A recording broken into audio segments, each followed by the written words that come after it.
Welcome to the Ages of Rock podcast with your hosts, Bill Algie, Dennis Talbot, and Alan Tate. We are three guys who have one thing in common, a love of rock and roll. Our goal is to talk about all things rock. We hope you find this show intriguing, funny, and occasionally highly opinionated. Enjoy! Hey folks, this is episode number 313, and this week we have Jasan Radford from the rock alternative group Centershift. How are you doing, Jasan? Very good, guys. Happy Monday to you. Happy Monday to you. Happy Monday. We record this on Monday, so it gets the week started off right. That's Gotcha. right. Yeah, right. Well, Happy Father's Day to you all. Yes, thank you. There's a song that makes me, that's how I feel about Mondays. Is it the don't Boomtown like Rats? Mondays. That's right. I don't like Mondays. All right. So Jasan is from, like I said, Centershift, and they come from One Side Zero. Got a new EP released, A Different Shade, on streaming platforms. Tell us about yourself. Tell us about your band. Centershift. We started, it's been kind of a work in progress for a few years. Coming out of One Side Zero, the relationships I made with the guys that are in the band now are relationships we've had through our previous bands. Ted, the bass player, comes from a band, Bemis, that we took on tour. The One Side Zero took them on tour back in the day. Ryan is from the band Shovel that did a lot of Ozfest stuff in the early 2000s.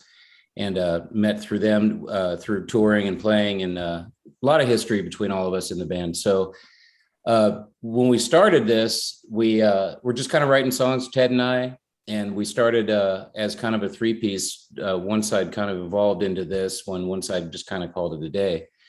And, we went through COVID and all that stuff and wrote a lot of songs. We ended up tracking most of the record during COVID twice out in Cleveland with Jim Wirt, and who did like Incubus and Hoobastank and Fiona Apple, and great producer. And he actually did the first One Side Zero record. So for me, it was loyalty to go back and do this first record with him.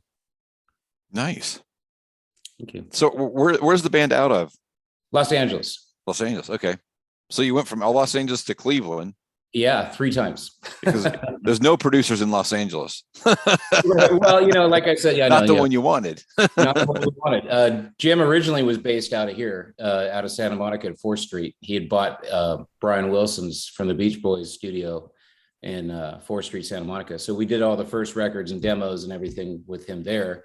And then he moved to Cleveland that has a big studio out there. So for us, it was kind of like, well, let's get out of the element of LA and let's go record someplace completely new. And I've been to Cleveland through touring, but you're never really in Cleveland until you're in Cleveland. You know what I mean? So it's a definite different atmosphere out there. So it was, we just finished, did that and then kept going out there to finish the record with them.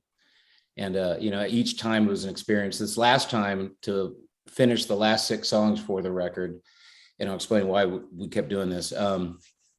We drove. So we just got a Sprinter van. Ted just bought a Sprinter van. And we all said, okay, let's jump in. And we drove out there. We surprised a guitar player to see his mom on the way, because he's originally from Wichita, Kansas. And then they all flew home, and Ted and I drove home, made it home from Cleveland. Thursday, we left at 7 a.m. We made it home to Los Angeles Friday at 7 p.m. So we drove. Yeah, it was crazy. It's called Cannonball. Yeah. I'm napping. You drive. I'm driving. You nap. So, That's the way to do it. yeah, it was cool. It was an experience, definitely. Ducked a tornado. That was cool. Wow. There's a song in that, probably. Probably. And everybody's stopping. I'm white knuckling. The rain's going sideways and this ways, and I'm like, everyone's stopping. And emergency brakes on the freeway, on the highway, I guess they call it out there. And yeah, it was quite the experience. Wow. So how long did it take you to do the record then? So about 1 year, because we kept going out there and we just kept writing. So what's really cool is we dropped the first EP, A Different Shade. We'll have another single coming out in August, and then the second EP for the full length. So it's a 3-piece drop is what we're doing this year for the full. So you have the 2 EPs and then the full length with extra songs. So we went out there to make sure that, everybody who's been supportive to us is watching the growth of the band musically, as well as, members being added. Ryan came in later after the first half of the record had been done. So we went out there to put more of his stuff on the record. So he was a part of all of it. And so basically it's the 3 pieces. You see the evolution of the band growing to get to the final stage of the record with extra songs for everyone who's supported us, that you get a little bit more, some more stuff, you know what I mean? So you're not just rebuying the same thing which is really cool of everyone, but you're also getting more for it. Nice. That is cool. So you guys gonna go ahead, Bill? No, I just go mean ahead. it. Are you gonna be out? Where are you taking this now? Are you gonna be going out on, you got a tour set up? Yeah, we got a few runs that we're doing. Right. It's been really interesting because of coming out of COVID. Right. The agent that we had as One Side Zero, they closed down. Agencies aren't taking we're considered again a baby band. They're not taking them on because during COVID, everyone decided to write a record. And so bands that hadn't been out in 50 years decided, hey, I want to go tour my record I just wrote. And it's rad. It's great as a music listener and as a fan of a lot of these bands. But for us trying to get out, working out deals with new agents and touring is been, and a lot of the tours had to pick up, and a lot of the shows and festivals had to pick up from where they couldn't do it the last 2 years. You know what I mean? So especially the beginning of it. So, we're kind of waiting. We're taking, the tours. We played some really great shows with, great bands. And I think we did Hoobastank and Black Map and some really good shows around. And, we're being patient, but we got to get out there. So we're doing what we can, So are you trying to hit a lot of these because of summer, these festivals you're talking about? Are you trying to hit as many of those as you can, or get on to one of these? Being a baby band, you'll be one of those guys on the, doing whatever stage, they'll let you on there at that point. But I mean, it gets you out to the people. That's the whole point. Yeah. And that's really the whole thing. Radio's been really kind to us. So we're hoping that kind of picks up some things. We've got some offers on the table, which is really cool. But yeah, really for us, we're just grateful to get out and play. And the fact that people are identifying with this band and the music, Cool. What were some of your influences, or what are you from some of the guys in the bands or in the band? For me personally, I come out, I'm a punk rock kid. Ted, the bass player, is an East Coast guy. So, he's got the East Coast punk rock vibe, but he's, he's from Jersey. So he's got a little bit of the Jersey in him. Everybody's influence is a little bit different. Our drummers, very jazz and rock influenced. I think that all puts the energy of what we're writing now and everything together into solidify what we're doing. Like I said, the progression of the band is shown in the full length when it comes out, but you can tell that, we started as a 3-piece, and that was very directed as all my writing. Coming from One Side Zero as one of the writers as well, you can tell some similarities. And then from that, the growth as everybody started being a part of the writing situation, that, it evolved into what Centershift is. And so I think that's really cool as a music fan myself, to watch or be a part of the evolution of a band, and especially within the first record, I think is kind of cool. Nice. I've got a quote here from your press release. It says, "A different shade is the first piece of what we as a band went through, either personally or professionally, during the last few years. In a way, we wrote and recorded the trials and accomplishments life threw our way." You want to talk a little bit about how that song came about? Sure.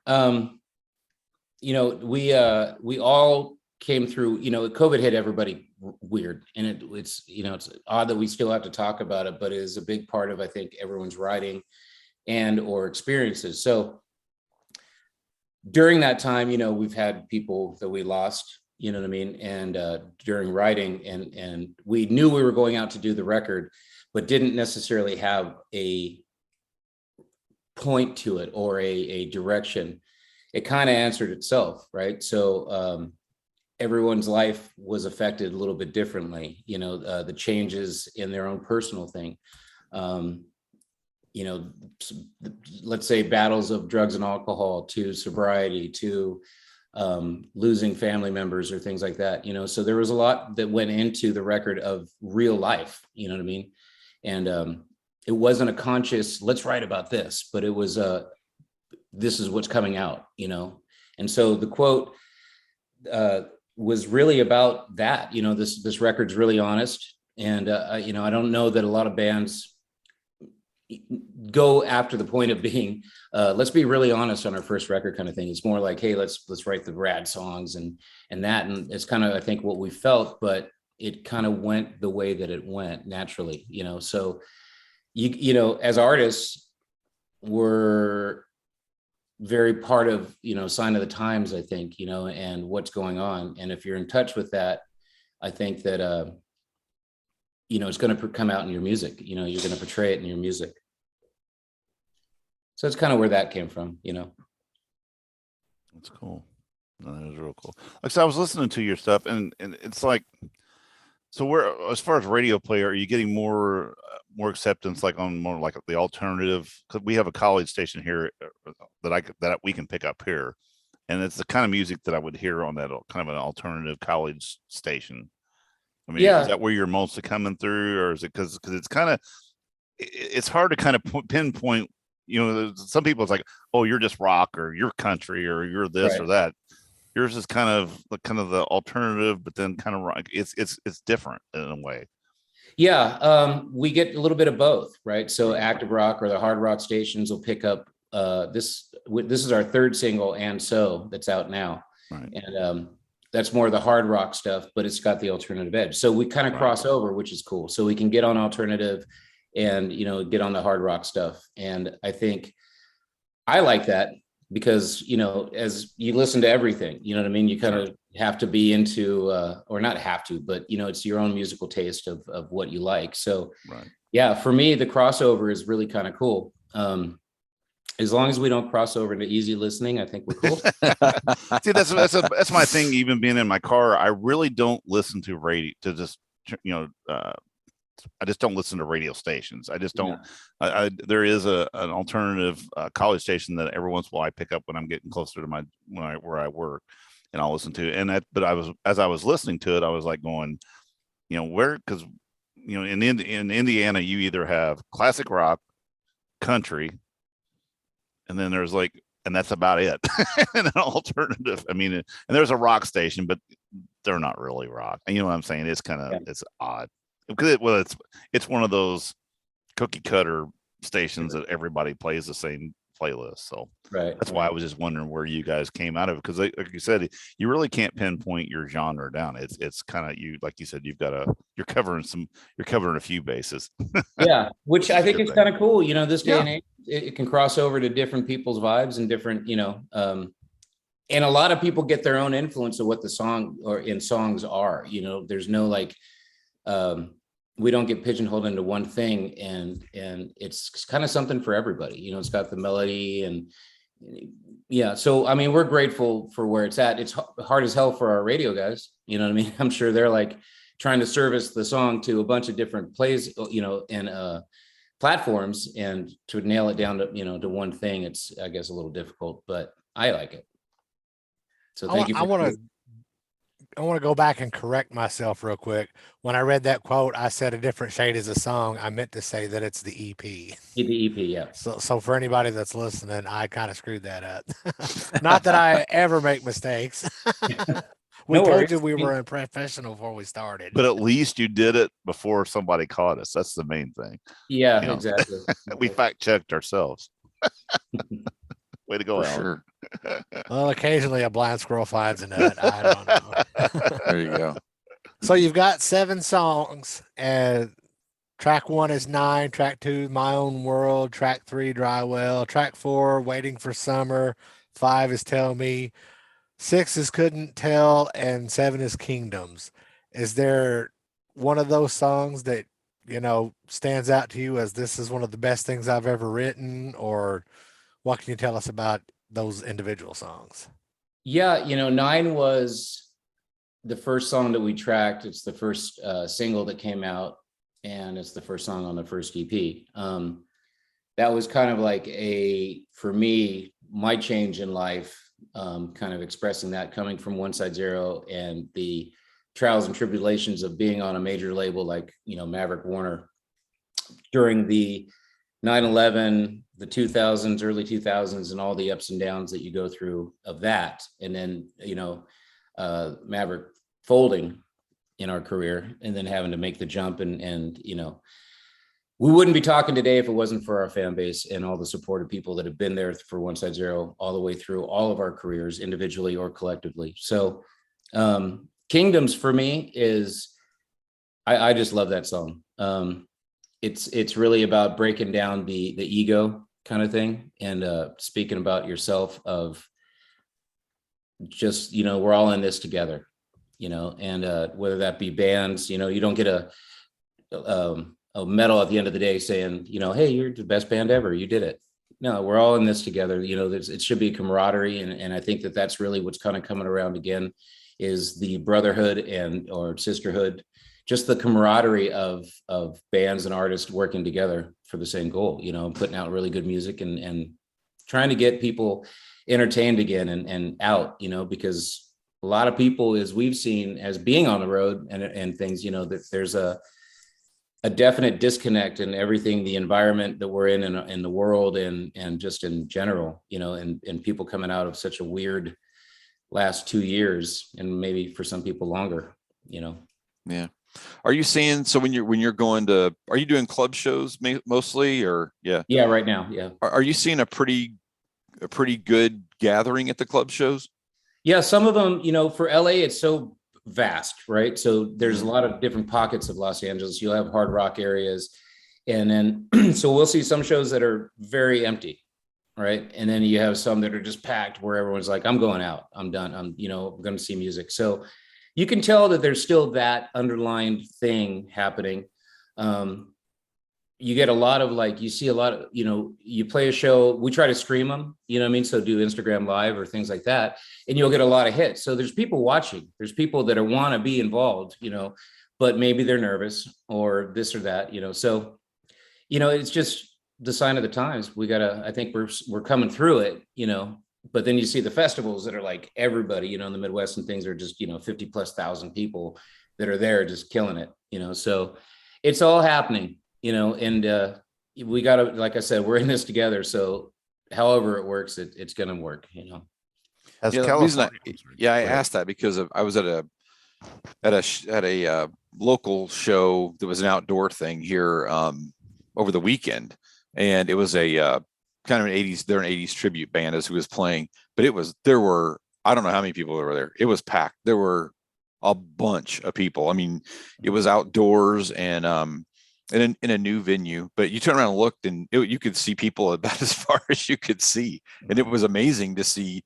That's probably other than I've been in a couple of big arenas, since COVID, but that's the first time I've been out where there's just that many people that are just out seeing bands that either probably never seen before or whatever. And just having a good time. It was a lot of fun. I mean, it was very interesting. Yeah. Well, I mean, that case in point, 80s cover band, people just want to go out and have a good time. Yeah, that's all it was about. Yeah. Nothing but a good time. Now, Jason, has California, because we're living in Indiana, but has California dropped all their mask mandates as far as any like venues and stuff like that? Or are some places still requiring masks, or how does that work? Most of the venues are still doing the vaccination. Really? Okay. Or you have to wear a mask. You know what I mean? So it's kind of like that. And now it's kind of easing up, and these are the bigger venues like the whiskey, bigger club venues that are doing that. And I think they have their own protocols. And so I guess you kind of respect it as what that venue or that business is doing. But a lot of it's really opened up. And you still see a lot of people wearing masks, and that's their own choice, because the surgeons are coming in and going, and I think the political thing is going away, I hope, of wear the mask or don't wear the mask, and get the shot, don't get the shot, let's just, because people are getting mad at the business or the overall generalness of it. And it's like, it's not the general thing, it's the particular business or club and all that. So, we respect it as artists, but I'm sure it's hard. Some people are done with the mask and all that, but I think it's easing. Some places no, some places yes. Well, my first show after post COVID was when we went and seen Mammoth up in Louisville, and that was when it was a smaller Mercury Ballroom, and you had to have a vaccination or you take a test there, before you went in.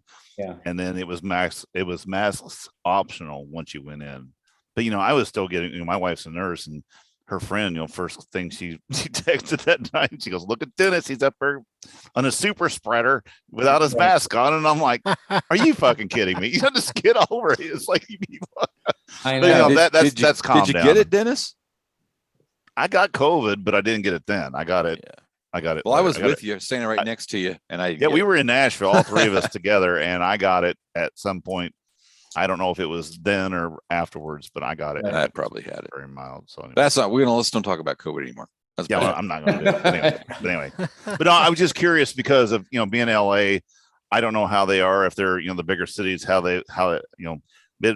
Midwest Indiana right now. We're like, what, COVID, what? I had gone to the Gulf Coast. I went down to a band that I was managing called Silent Trust. We now have a band down there called Envision, and Silent Trust. This was the heat of COVID, and I went down there, and there was no mask, there was no COVID. They're like, what? You know what I mean? Right. And it was funny because my business partner and I went out there, and we're wearing masks everywhere, because we had to wear them on the flight, and we're wearing them just out of habit now. And they were looking at us like, "Where are you all from? California?" Yes, I am actually. Exactly, am. What gave it away? So yeah, it's a trip. You didn't need a T-shirt. You had your mask. That was enough to get people. Yeah, no kidding. Yeah, that did it. Yeah, for sure. It's good that everybody, the things are getting somewhat back to normal. And like I said, we'll all get there at some point. Yeah. So back to the record. So you said "And So" is the latest single.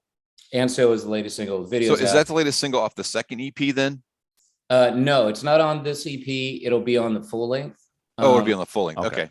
Yeah, right. It got a great run right out of the gate. So it was originally on the first EP, and then we decided to pull it off. And which is cool, is it kind of created a little controversy with some, new fans and people going, "Why isn't that song on the EP?" Kind of thing. And you got to be patient. We're doing something that I think is going to be really creative, and I hope it's cool. I hope it goes over well. Okay. But because I was just looking at what I listened to earlier. It's like, well, I didn't see that on there. So that's I pulled it up. That's the same thing. I'm like, wait a minute. I'm looking at. I'm doing it on Spotify, and I'm like, that wasn't on there. Right on. Check out the video. The video, it's a very awareness to domestic violence, which I think is also something very important to talk about. The director kind of took what the meaning, or took the vibe of the song and went with his treatment, and then we fine-tuned it a little bit. It was a lot more graphic, and I think that the topic in itself is graphic, so we put a disclaimer in the beginning of the video to make sure that people are aware what they're about to see. Nice. For an EP though, you're actually a song and a half from being a Van Halen album, minute wise.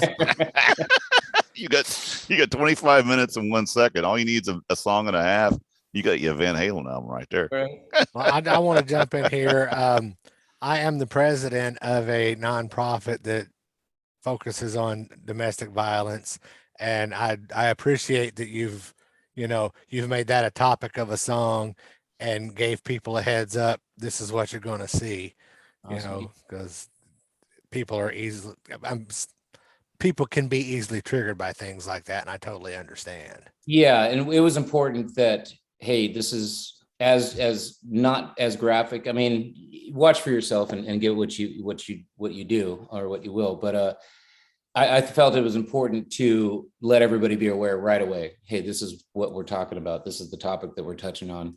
And, coming from a family of domestic violence, a lot of us artists and musicians, I think, come from either broken homes or that type of environment that created what we became later in life, I think, so it was a way for me to kind of share, a topic that's not discussed enough or addressed of what is reality.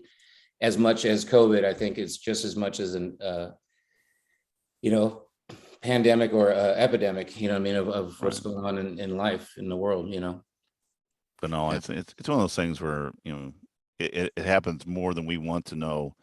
And, when it does, it's not talked about.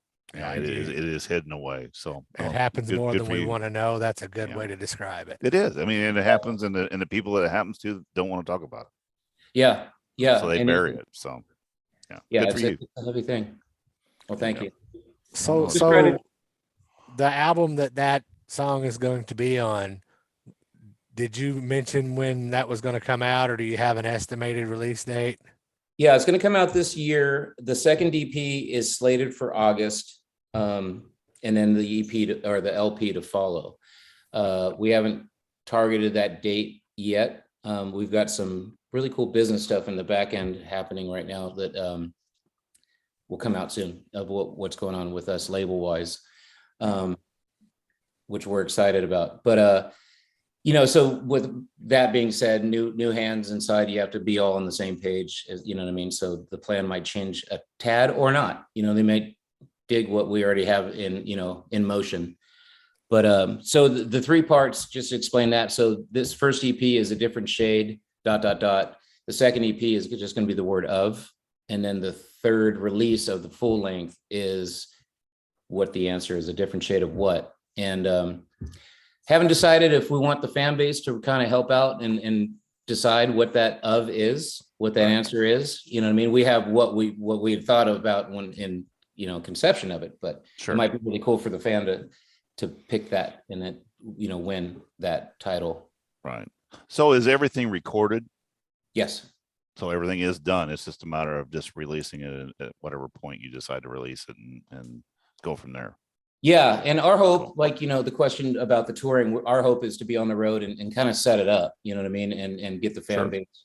And because, everything's so digital, but there's nothing like being and meeting the people out there, because that's really the core of it, and that's my favorite thing in the world is having this family and meeting these people face to face and hanging out with them and that whole thing, because it's 100% what this is all about. The same for me. I just get to do it. I was blessed with the chance to, and the, able to do this as a job and career. And, it's really about getting out there and meeting the people and that make this happen for you, really. So when you get to the final project, or the final presentation, are you going to include vinyl in your, yeah, we'd like to. Bill and I like that answer. Yeah, it's a hard one because it's such a niche type of thing, and I don't know if we're the niche band that fans are going to want that. You know what I mean? That's true. Yeah. If it's cool, if they do, then hell yeah, we'll give them what they want. You know what I mean? It's rad, but just to come out with it, I don't know that we're that cool yet. You know what I mean? Well, it's a lot of extra money to dole out if you. It is. I mean, if you don't know how what that selling point's going to be and all that kind of stuff, for sure. It is pricey, with managing the bands and they all want it. You know what I mean? I'm like, okay, well, here's the price tag on that.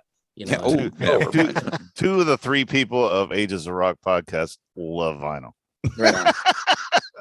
I see it back there. I'm one of them. I was looking at it. I'm like, my business partner is like that. There's the other one right there. That's the other one. Alan doesn't have one of those. Now, a minute ago, you spoke about hitting the road. So I have it's kind of a what if for you. If you had the opportunity to hit the road and open for any big band, or not even a big band for that matter, just any band, what band would you want to open for? Well, my buddies are in Black Map. I love that band. It used to be Dredge and or the guitar player Dredge and the drummer Afar. And the show we play with them has been phenomenal. I'm a fan of them. But I would love to be out with Quicksand. I would love to be on that Quicksand Helmet tour. And who is it? Not Prong. I think who's with Helmet. I just saw that the other day. Yeah, Quicksand Helmet and dang it. Anyway, amazing tour, and that would be phenomenal. I'd love to be out with Quicksand. Larger bands, really, I would go out with anybody right now. It'd be phenomenal. So I think that a lot of great records are have come out, and just to be a part of that energy would be incredible. Right on. tell our listeners. Clutch. Is it Clutch? Yes. There you go. There you go. I was trying to run That was just in Indianapolis. Yeah. I put quicksand helmet tour, and then I'm like, somebody's gonna pop up. But Clutch is the they're gonna do. They got a fall tour coming up. Yeah, it's gonna be a hell of a tour. Hell of a tour. There you go. So tell our listeners where they can find you online. We are at Centershift on Instagram. It's Centershift _OG. For Facebook, it's Centershift Band. Our link tree, if you just Google Centershift, it'll come up. It should come up with our link tree links and stuff like that. What do I have here? I don't have it here. We have stickers with a QR code, which is just, as much as I hated it, and I'm sure everybody kind of relates to this in the beginning of COVID, where you had to scan the freaking QR code for your menu. I started, the first thing is stickers. I was like, I wonder how easy these are to get. And so we got the QR code, which was, you had to get used to it. And then you can QR code and link tree everything through that code. You know what I mean? So it's a one-stop shop. So for me, I was trying to develop an app. I'm like, there's got to be the way of leaving the concert with that feeling of having the CD or album in your hands, right? Where you sign it and that kind of thing. Well, the QR code kind of answered that. Instead of creating an app, you can scan it right there at the merch table, leave with a shirt, and have everything on your phone. That's as quick and as on demand as things are these days. You know what I mean? Good idea. And it works great. You know what I mean? So if you mention it, and then all of a sudden your Instagram, when you get back to your phone after the show, is just of ads, and it's just phenomenal. Yeah, I did the QR code for my band. It was really cool. Yeah, it works. I mean, and then you have a link tree to it. And so you have your videos, your downloads, every, platform that the songs and music's on, everything, your merch, your Bandcamp, anything you want on there, and you can update it by the minute. You know what I mean? That would be cool for a podcast. Yeah, if we had somebody that had the technical know how to do that. We have Bill and I have no idea. I can't even scan one of those. Figure out how to use Twitter. We have people that can't figure out how to find their email for the media for the actual the podcast we're having tonight. So yeah, but I got records though. Yeah, you got records. I buy shit. All right, Jason. Well, we appreciate your time. Like I said, I'll send this link to your publicist, and we'll get this out in about a week or so. Right on. Thank you, guys. Really appreciate it. Good. Right, thanks, man. Had a good time. Hang tight.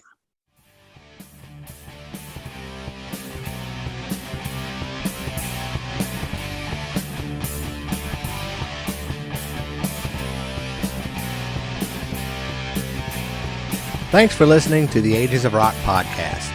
If you haven't done so already, be sure to subscribe to our YouTube channel, like us on Facebook, and most importantly, tell all your friends.